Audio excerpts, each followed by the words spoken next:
Hello everyone. आज हम लोग एक नया चैप्टर स्टार्ट करने जा रहे हैं जिसका नाम है इंडिसेस। ठीक है, इंडिसेस के जगह में हम लोग उसको एक्सपोनेंट्स या फिर पावर भी बोल सकते हैं। वो चैप्टर को तीनों एक ही नाम है। ठीक है, सबसे पहले हम बात करते हैं ये नाम का मतलब क्या होता है। इंडिसेस ले लेते हैं। सबसे पहला जो लिखा हुआ है इंडिसेस, एक्चुअली प्लूरल फॉर्म है। ठीक है, क्या है? प्लूरल फॉर्म है इंडेक्स का। ठीक है, इंडेसेस आया इंडेक्स से, एक्सपोनेंट्स आया एक्सपोनेंट से, पावर्स आया है पावर से। बात करते हैं ये इंडेक्स का मतलब क्या होता है। इंडेक्स का मतलब क्या होता है? It means that actually it shows the number of times a number is to be multiplied and basically by itself। ठीक है, इंडेक्स या फिर पावर, अगर इसका हम लोग बेटर डेफिनेशन में जाए तो लिख सकते हैं S index of a number says how many times to use the number in multiplication।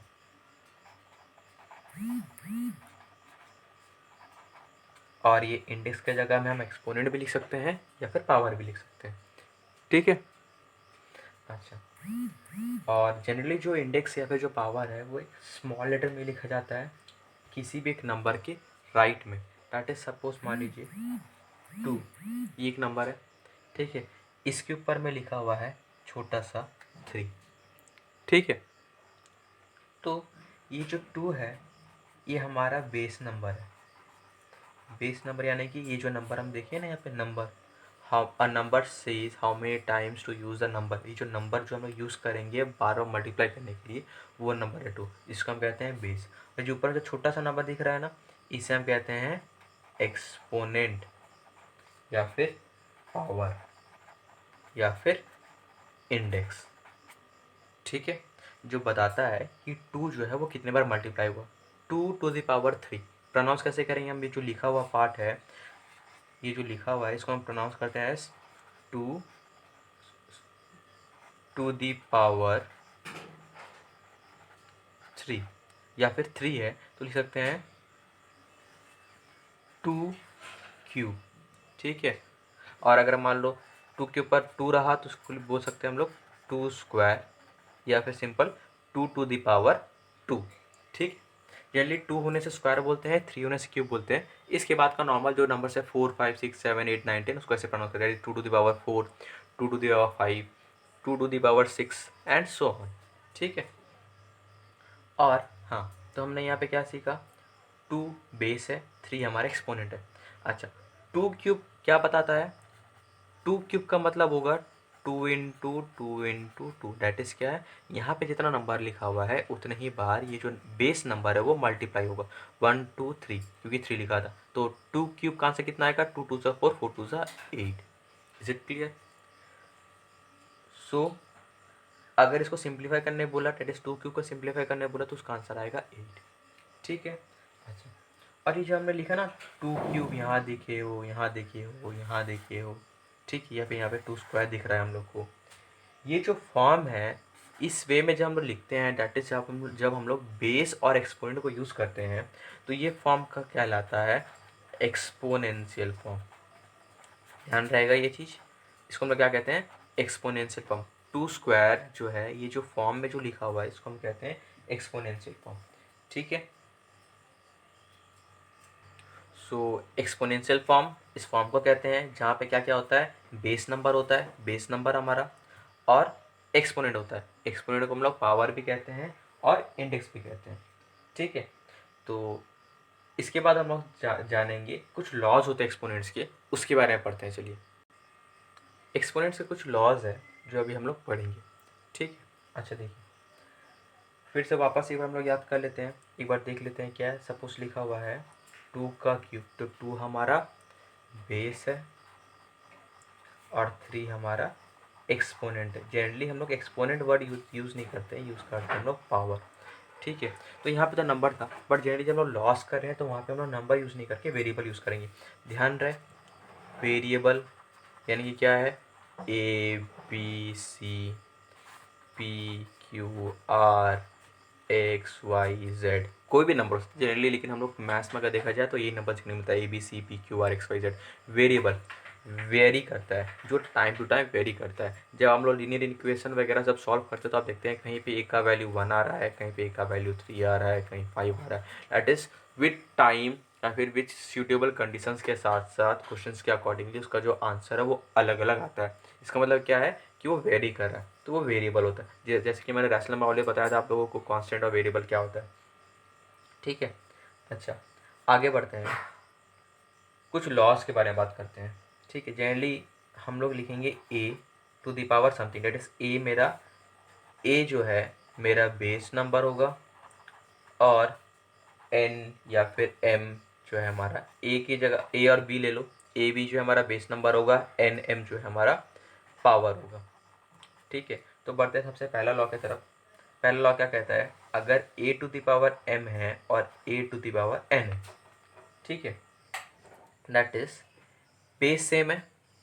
ठीक है, बीच में मल्टीप्लाई है। हाँ, ए के ऊपर में एम पावर है और ए के ऊपर में एन पावर है, एक जगह एम है एक जगह एन है और दोनों मल्टीप्लाई में। ठीक, और दोनों जो बेस है वो सेम है, तो इसको हम लिख सकते हैं एज एम प्लस एन।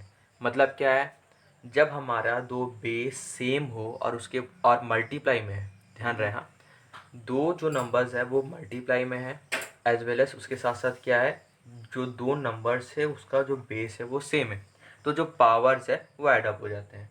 ठीक है, ये हमारा पहला रूल, सॉरी पहला लॉ। दूसरा लॉ क्या है, अगर a to the power m divide by a to the power n है, दैट इज क्या है, हमारा दो नंबर्स आपस में डिवाइड में है और दोनों का जो बेस है सेम है, ध्यान रहे, हाँ बेस सेम है, तो जो पावर्स है वो आपस में माइनस हो जाएंगे। ठीक है, that is m minus n, नीचे वाला बाद में आएगा ऊपर वाला पहले आएगा, ध्यान रहे, हाँ m माइनस एन। ध्यान रहे, जो बेस है वो सेम होना बहुत जरूरी है। अगर मान लो a by m b to the power n है तो उसको आप a m माइनस एम नहीं लिख सकते, not possible at all, base जो है वो सेम होना बहुत जरूरी है। ठीक है, आते हैं तीसरे लॉ की तरफ। हमारा तीसरा लॉ कहता है कि सपोज अगर मान लो ऐसा दिया है a to the power m to the power n, ऐसा लिखा हुआ है। ठीक है, that is a to the power m है, उसका टू द पावर एन है, तो उसको लिख सकते हैं हम a to the power m into n, या फिर सिंपली लिख सकते हैं a to the power m है। ठीक है, अच्छा हमारा जो फोर्थ लॉ है वो क्या कहता है, देखो यहाँ पे अब क्या हो रहा है, ध्यान दोगे अगर तो हमारा बेस अलग है बट जो पावर्स है वो सेम है, दोनों ही एम है, तो इसको हम लिख सकते हैं a b whole to the power है, डेट इज क्या है, बेस सेम कर दिए, पावर्स को बाहर निकाल दिए। ठीक है, पावर क्योंकि सेम था। अच्छा, फिफ्थ क्या है हमारा, सपोज ऐसा दिया है a by m, sorry a by b, a to the power m b to the power m, इसको लिख सकते हैं हम as a by b whole to the power m. अब इसका उल्टा भी हो सकता है, हाँ सपोज लिखा है a by b whole to the power m, तो उसको लिख सकते हैं a to the power m b to the power m. ठीक है, अच्छा इसके बाद में हम लोग बात करते हैं हमारा सिक्स्थ रूल। सिक्स्थ रूल हमारा कहता है कि अगर a to the power n equal है b to the power n से, तो जो हमारा ए है वो इक्वल होगा बी से। ठीक है, इज इट क्लियर। अच्छा, इसके बाद एक और है, एक और लॉ है, लेकिन उससे पहले कुछ और आप लोगों को बताता हूँ, बताना है तो पहले मैं वो बता लूँ फिर वो लास्ट लॉ पे आते हैं। हाँ, तो देखिए कभी कभी आप देखेंगे जो पावर्स है वो नेगेटिव में होते हैं, किस में दिया हुआ रहेगा, पावर्स जो है हमारा वो नेगेटिव में दिया रहेगा। ठीक है, तो उसको सिंपली क्या करना है, मैं जब जनरली पढ़ाता हूँ तो मैं क्या करता हूँ, ये जो लाइन है ना इसको थोड़ा बड़ा कर लीजिएगा, और ये जो माइनस है ये यहाँ पे एक लाइन बन गया, तो बचा क्या ए और एन, इसको simply a to the power n लिख दीजिए और ऊपर में कुछ नहीं, मतलब वन तो हमें खुद से डालना पड़ेगा। ठीक है, तो ए टू द पावर -1 बन जाता है 1/a⁴n। ठीक है, इसको मैं एक नंबर लेके बताता हूँ तो आप लोग को सॉल्व करना और आसान हो जाएगा, आप लोग बहुत इजीली समझ पाएंगे क्या होता है। देखिए सपोज दिया है 2³/2⁴।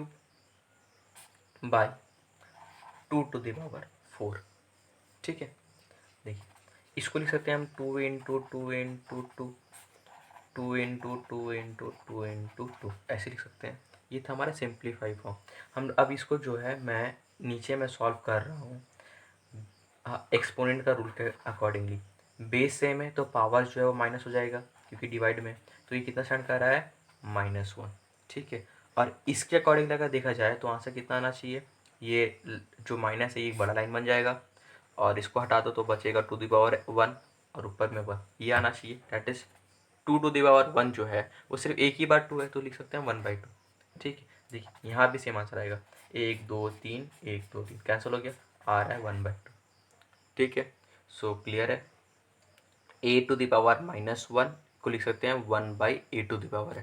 अब वो आया कैसे, अगर आप सिंपली सॉल्व करके देखते हैं, देखिएगा नीचे 2 एक बच रहा है। ठीक है, और उसको अगर हम लोग एक्सपोनेंशियल फॉर्म में लिखते थे तो कुछ ऐसा आ रहा था 2⁻⁻1।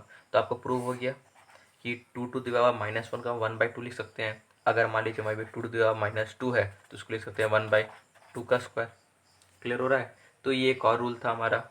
ठीक है, ये ध्यान रखिएगा, a⁻1 इक्वल टू क्या लिख सकते हैं हम उसको 1/a⁴n। ठीक है, अच्छा इसके साथ साथ हम बात करेंगे हमारा सर्ट्स का, सर्ट्स। ठीक है, या फिर बोल सकते हो आप फ्रैक्शनल इंडिसेस। दैट इज क्या है, अगर सपोज मान लीजिए दिया है a⁴1/2। ठीक है, क्या दिया हुआ है a⁴1/2, दैट इज हमारा जो पावर है वो फ्रैक्शन है। ठीक है, तो इसको हम लोग लिख सकते हैं एज √a। समझ में आ रहा है। अच्छा रूट क्या है, रूट है हमारा रिवर्स ऑफ पावर। ठीक है, इसके बारे में आप लोगों को मैं और बताता हूँ। देखिए जैसे कि हम जानते हैं 2 का स्क्वायर करने से 4 आता है। ठीक है, तो 4 अगर 1/2 रहा तो वो उसका आंसर 2 आएगा। ठीक है, डैट इज जो हमारा फ्रैक्शनल इंडिसेस है वो रिवर्स है, इज रिवर्स ऑफ इंडिसेस। ठीक है, इंडिसेस का उल्टा हमने पढ़ा है ना, रूट्स लोअर क्लास में आपने रूट्स पढ़े हैं, क्यूब रूट्स पढ़े हैं, क्यूब रूट्स ये सारा चीज़ पढ़ा है ना। तो जो क्यूब रूट्स है या फिर जो रूट्स है इसी को हम लोग फ्रैक्शन में लिखते हैं। ठीक है, क्लियर है। तो ये एक और पार्ट था हमारा surds, that is fractional index. तो हमने माइनस वाला पार्ट पढ़ा, दैट इज़ अगर हमारा जो पावर है अगर वो माइनस में नेगेटिव दिया हुआ है या फिर अगर हमारा पावर जो है वो फ्रैक्शन में दिया है। फ्रैक्शन का मतलब रूट होता है और माइनस में दिया है मतलब वो एक्चुअली जो बेस और जो पावर है वो डिनोमिनेटर है। ठीक है, जिसको नियोमीटर बनाने के लिए हमने उसको माइनस का सिंबल डाला हुआ है। Is it clear. तो अब हम लोग मूव करते हैं हमारा लास्ट वाला जो लॉ था। आइए वापस से हम लोग वहीं आ गए।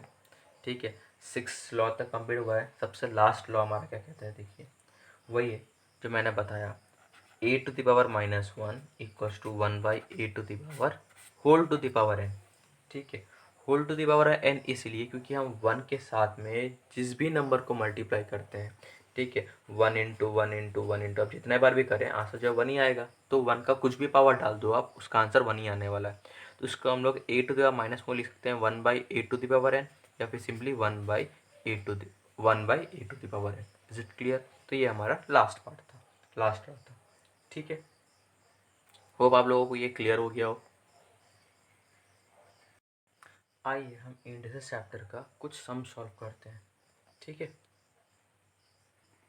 जिससे आप लोगों को और थोड़ा क्लैरिटी हो जाएगा कि सम्स करना कैसे। सपोज आपको सम दिया है, हम कुछ 12 to 13 सम सॉल्व करेंगे।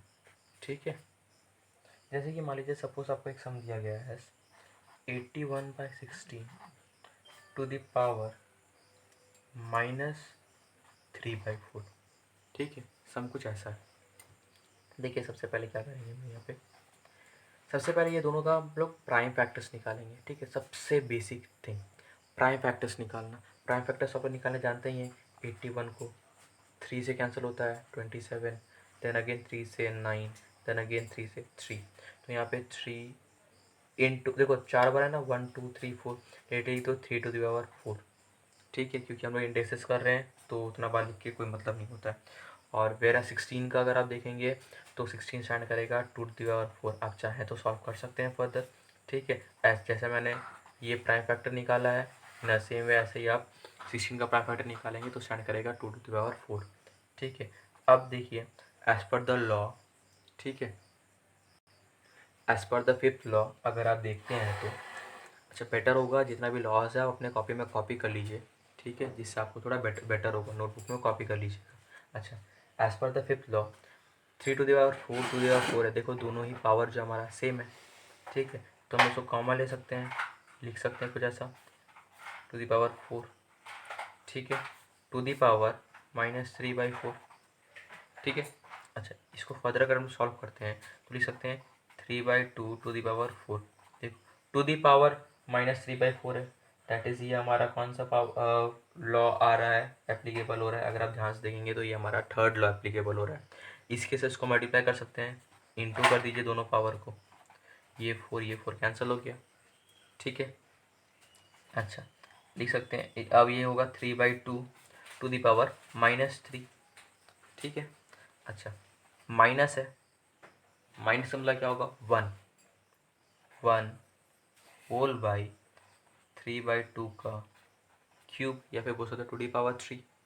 ठीक है, अच्छा इसको अगर सॉल्व करते हैं हम तो 3 का क्यूब डेट स्टैंड करेगा 27 और 2 का स्टैंड करेगा 8, आ रहा है 1। ठीक है, इसको अगर हम लोग फर्दर सॉल्व करते हैं तो ये कुछ ऐसा होगा, ये जो 8 है हमारा ऊपर चला जाएगा 8/27। देखिए हाँ ये कैसे हो रहा है, इसको आपको मैं बता देता हूँ।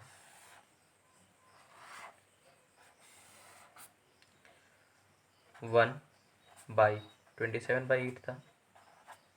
ठीक है, इसको हम लिख सकते हैं 1/27/8। जब इसको मल्टीप्लाई करेंगे तो रेसिप्रोकल हो जाएगा, तो आ जाएगा ये 8/27, जिसे मैंने सिंपली 8 को ऊपर भेज दिया है। ठीक है, तो ये आपका पहला सम था। ठीक है, अच्छा आगे बढ़ते हैं हम लोग अपना सेकेंड सम की तरफ। ठीक है, सपोज क्वेश्चन दिया गया है आपको एज,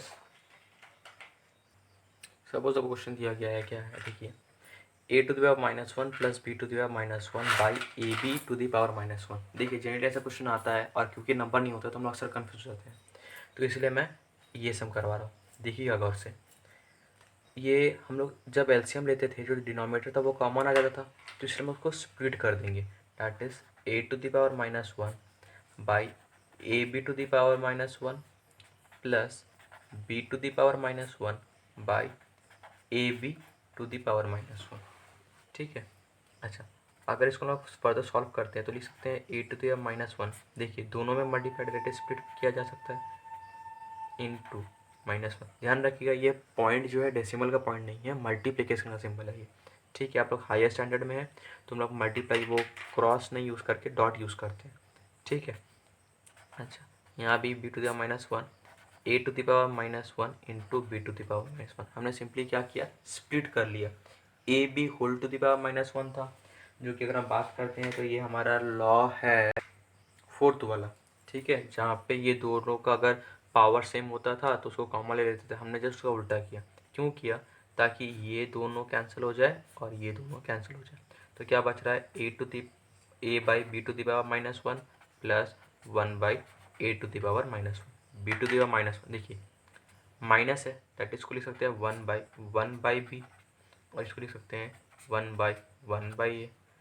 ये लाइन, ये जो माइनस है ये यहाँ आ गया, b to the power b to the power 1 मतलब सेम नॉर्मल सिंपल सा होता है, बी टू द पावर 1 मतलब बी ही होता है, तो इसलिए मैंने पावर में 1 नहीं रखा है, तो 1/b 1/a।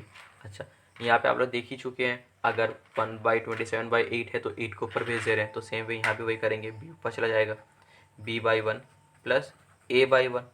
नीचे 1 का तो कोई वैल्यू होता नहीं है, आई मीन वैल्यू होता है बट जनरली फ्रैक्शन में उसको हम नहीं लिखते हैं, तो लिख सकते हैं इसको एज a प्लस बी। तो ये रहा आपका दूसरा सम। ठीक है, तो एक्सपोनेंट का सम जो है वो कुछ इस प्रकार होगा, ठीक है, जिसका आंसर कितना स्टैंड कर रहा है a प्लस बी, ठीक है। आगे बढ़ते हैं आगे सम पे। सपोज ये आपको एक क्वेश्चन दिया गया, अच्छा देखिएगा 1/3 -1, ये दोनों के बारे में हम जानते हैं, माइनस होगा तो क्या होगा 1/3, डेट इज फ्रैक्शन में अगर पावर हो तो क्या होगा 5⁻0, ये हमने नहीं पढ़ा है, ठीक है। तो चलिए पहले इसके बारे में बात कर लेते हैं हम लोग। क्लियरली किसी भी बेस का पावर का 0 हुआ तो उसका आंसर हमेशा 1 आता है, ठीक है। इसके बारे में आप लोग को और बताता हूँ, ठीक है। सपोज 2 नंबर है 2³/2³, ये 0 आया कैसे बताता हूँ, ठीक है। सपोज ऐसा दिया हुआ है, इसको लिख सकते हैं हम 3 - 3, दैट इज जो कि आएगा 2⁻0, ठीक है। अब ये 2⁻0 का वैल्यू क्या है, ये मैं इसको सिंप्लीफाई करता हूँ एक और वे से, उसके बाद बताता हूँ। 2 × 2 × 2 लिख सकते हैं 2³ को, नीचे भी सेम 2 × 2 × 2 लिख सकते हैं, ये तीनों कैंसिल, नीचे 1 1, दैट इज आंसर कितना है 1। सो 2⁻0 जो है उसका वैल्यू आएगा 1, ठीक है। एक बार फिर से एक्सप्लेन करता हूँ, देखिए 2³/2³ यहाँ तो क्लियर होगा, 3 - 3 क्योंकि वो डिवाइड में है, तो जो पावर्स है बेस सेम है तो पावर जो है माइनस हो जाएंगे। अब दो पावर डेट इज ऊपर में क्या है 3 - 3 डेट इज 0 आएगा, ठीक है। अब ये 2⁻0 का वैल्यू 1 कैसा है ये बताता हूँ, देखिए 2³ डेट इज 2 × 2 × 3, नीचे भी सेम 2³ का 2 × 2 × 3, नीचे नीचे 3 2 और ऊपर 3 2, दोनों ही कैंसिल हो गए, अल्टीमेटली क्या बचेगा 1 बचेगा। सो 2⁻0 का वैल्यू कितना आता है 1। सिर्फ 2⁻0 ही नहीं, किसी भी बेस का पावर अगर 0 हो तो उसका आंसर 1 ही स्टैंड करता है, ठीक है। तो ये सब बहुत आसान हो गया, 5⁻0 1 आएगा इंटू, अच्छा माइनस है डैट इज सिंपली नीचे 4 डाल दो, अच्छा पावर 1 था डैट इज को मल्टीप्लाई वगैरह कुछ करना है नहीं, प्लस 1/3 8 का डैट इज क्या है, ये हमारा इसको कहेंगे हम लोग क्यूब रूट ऑफ 8, ठीक है। क्या हुआ ये क्यूब रूट ऑफ 8, ठीक है। 3 है ना, अच्छा 3 का मतलब क्या होता है ध्यान दीजिएगा, अच्छा 2³ का मतलब क्या होता है, हमें 2 × 2 × 2 करना है, डेट इज 3 बार मल्टीप्लाई करना है, राइट। अच्छा अगर मान लीजिए 8, क्या करेंगे आप इसका प्राइम फैक्टर्स निकालिएगा, कितना आया 3 × 2 आया। जब हम लोग क्यूब करते हैं डैट इज जब नॉर्मल इंडिसेस होता है, हम वहाँ पे जितना बार बोला गया है उतना बार वो नंबर को लिखते हैं, डेट इज 2 को हमने 3 बार लिखा।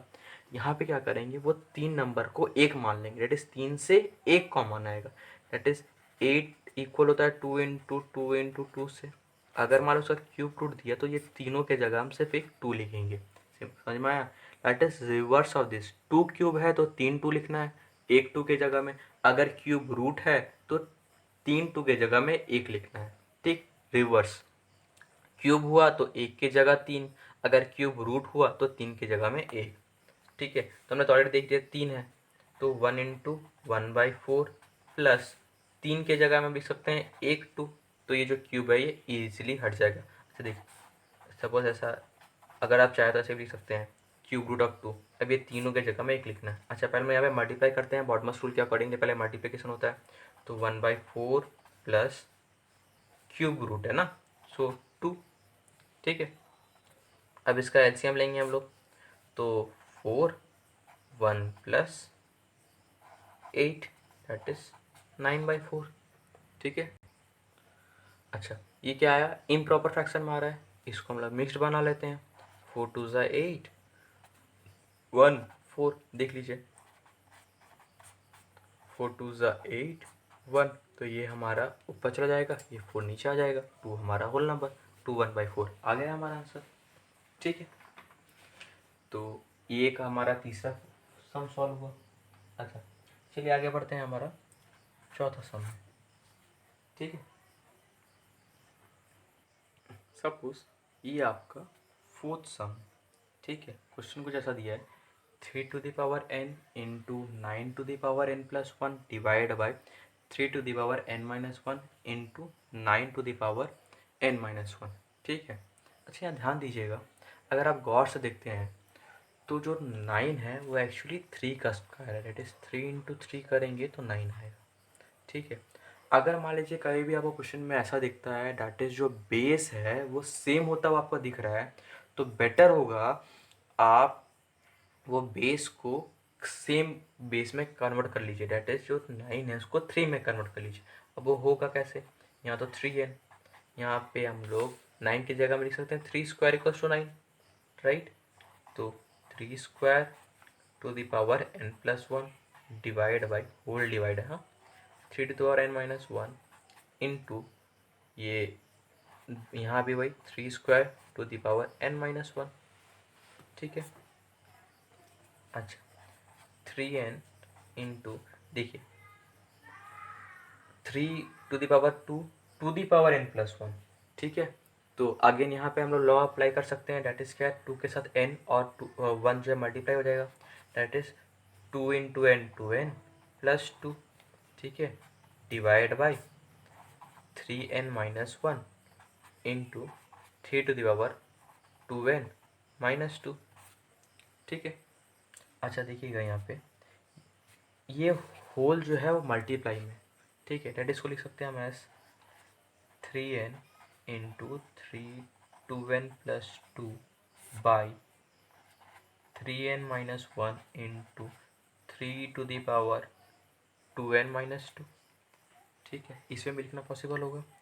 अच्छा अब यहाँ पे क्या है, देखिए बेस सेम है तो जो पावर सब ऐड हो जाएंगे, तो n+2n+2 बाई, यहाँ भी सेम है 3 to the power n+1, sorry n-1 plus 2n-2, ठीक है। So 3 to the power 3n+2 by 3 to the power 3n-3। अच्छा इसको अगर फर्दर सॉल्व करते हैं, देखिए दोनों ही जो बेस है सेम है और है डिवाइड में, तो जो पावर्स है वो माइनस हो जाएंगे, दैट इज +2 माइनस 3n-3, ठीक है। अच्छा इसको फर्दर सॉल्व करेंगे तो हम लोग क्या लिख सकते हैं, 3 to the power 3n+2 minus 3n+3, ठीक है। अच्छा 3n प्लस में 3n माइनस में ये दोनों ही कैंसिल हो जाएंगे, बचता है क्या, 3 to the power 2+3 that is 5, 3 to the power 5, ठीक है। इसको हम लोग लिख सकते हैं 243, ये 243 मैंने कुछ नहीं किया, बस 3 टू द 5 था, that is 3 into 3 into 3 into 3, 5 बार हुआ है ना, 5 बार मैंने मल्टीप्लाई किया है, जिसका आंसर स्टैंड किया है 243, ठीक है। इस वीडियो में जस्ट मैंने 4 सम सॉल्व किया है, ठीक है। जो स्टार्टिंग्स के जो सिंपल सम्स है वो सब आप इसकी मदद से आपको एक रफ आइडिया हो गया होगा कैसे सॉल्व करना है, और आप इसके बाद जो सम्स है वो इजीली सॉल्व कर सकते हैं जो स्टार्टिंग्स के सम है। नेक्स्ट वीडियो में आपको जो कॉम्प्लिकेट सम्स है जो जनरली आने का चांसेस ज़्यादा होता है या फिर जो बोर्ड पॉइंट ऑफ व्यू से इम्पॉर्टेंट है, वो सारे सम्स आप लोगों को करवाऊँगा।